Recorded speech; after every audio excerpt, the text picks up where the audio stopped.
I know this will probably make some people angry, but what's with a crosswind pattern entry? It doesn't make any sense to me. We've got a VFR traffic pattern here. Here's the runway we're taking off in the upwind, departure leg, whatever we want to call it. We got crosswind, downwind, base.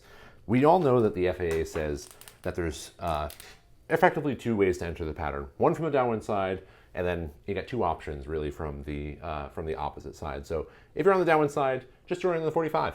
Join at midfield and you're good to go. But if we're coming from the opposite side of the runway, of course, we got to get to the downwind side. So how do we do that?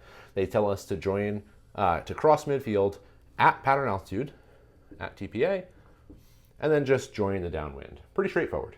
The other option is to cross over the traffic pattern, so plus 500 feet from TPA. And of course, take into account if there's any jets operating in the area.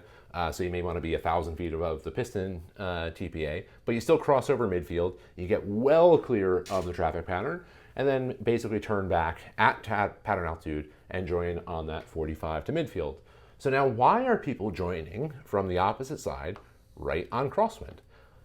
I understand that it seems like it could be a little bit more efficient because you just join on crosswind, you're at pattern altitude, you turn downwind and you're all set to go. You see the runway a little bit longer.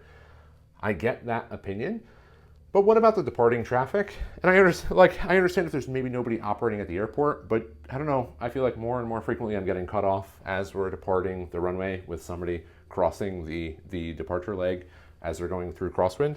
Because if you look at like a cross section here, here's the runway, here's people on final descending to the numbers, there's people departing over here.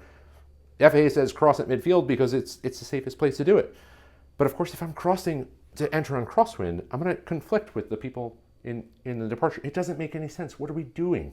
Can we just use the guidance from the FAA, please? Let me know your thoughts.